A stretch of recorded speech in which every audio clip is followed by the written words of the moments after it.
Fistula ख़ास तौर पर मकद के पास जो फेस्टूला बनता है, आज हम उसके बारे में बात करेंगे। जो मकद हमारी है, जो एनस है, उसके पास अगर कोई बाल टूट कर वहाँ पे अगर सुराख बन जाता है और वहाँ से कोई जो फजला के जो पार्टिकल्स हैं वो उसके अंदर दाखिल हो जाते हैं, तो उसकी वजह से बाज़ दफ़ा जो है वो जब नॉर्मल हालत में इंसान होता है तो वो बंद हो जाता है, वो सुराख जो है। तो वही जो पार्टिकल्स हैं जो हमारे स्टूल के हैं, वो फिर जो है अंदर ही अंदर जो है इन्फेक्शन पैदा कर देते हैं और बाज़ दफ़ा वो एनस के आगे अंदर वाली साइड पे जाकर सुराख कर देते हैं और इसका मुंह बाहर भी होता है और बाज़ दफ़ा इसका मुंह अंदर भी होता है। तो ये कैफियत जो है वो फेस्टूला कहलाती है।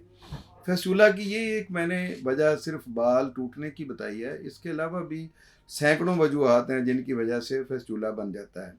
मसलन जो एनोस्कोपी करवाते हैं लोग, उसमें भी ये, और उसके अंदर कोलोनोस्कोपी के अंदर भी ये बनने के चांसेस होते हैं फेस्टूला। उसकी क्या वजह है? उसकी वजह यह है कि अल्लाह पाक ने ये एक रास्ता जो है कोलोन का, बड़ी आंत का, वो नीचे को चीज़ों को लेकर आने के लिए बनाया गया है।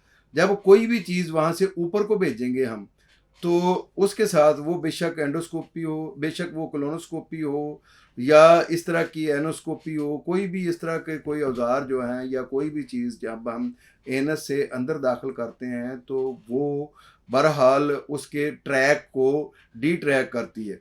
जब वो डी ट्रैक होता है वहाँ पे जो है उसको, वहाँ पे वो कंफर्ट नहीं रहता है, तो वहाँ पे सोजन और स्वेलिंग पैदा होती है। जब सोजन सोजन या स्वेलिंग पैदा होती है तो वहाँ इन्फेक्शन पैदा हो जाती है रुकावट की वजह से। जब वहाँ पे कोई ज़ख्म हो जाता है तो वो अंदरूनी तौर पर वहाँ से, उसके अंदर से जो जो इसके स्टूल के पार्टिकल्स हैं वहाँ पे दाखिल होते हैं और वो आगे से मुंह बंद होने के बाद फिर वही स्टूल जो है वो आहिस्ता आहिस्ता आहिस्ता इन्फेक्शन पैदा करके वो बाहर की तरफ भी एक सुराख बना देता है। तो बाज़ दफ़ा तो ऐसा होता है कि अब स्टूल एनस से भी बाहर निकल रहा होता है और पखाना जो है वो उस जो फेस्टूला बना हुआ होता है उस सुराख से भी बाहर निकलना शुरू हो जाता है। और ये पोजीशन जो है या ये हालत जो है वो बहुत ख़तरनाक हो सकती है।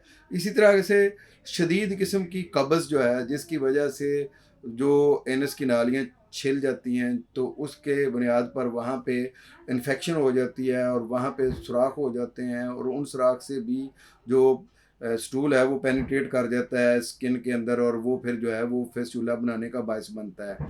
इस तरह से अल्सरेटिव कोलाइटिस है जिसको हम मैदे का अल्सर कहते हैं, या जो अंतड़ियों का अल्सर कहते हैं, अंतड़ियों की टीबी है, या एच पेलोरी की इन्फेक्शन है, या आईबीएस है। इस तरह के कई अमराज हैं जो बाज़ दफ़ा फेस्टूला का बायस बनते हैं। इसके साथ साथ ये भी है कि हम अक्सर जो है वो अपने हाथ से जब इस्तिंजा करते हैं तो इसके साथ हमारे अक्सर लोगों के नाखून बड़े बड़े रखे होते हैं या जो है ना हफ्तावार उनको नहीं तराशते हैं, तो उसकी वजह से कहीं नाखून लग जाता है वहाँ पे, तो वो ज़ख्म हो जाता है हिप पे।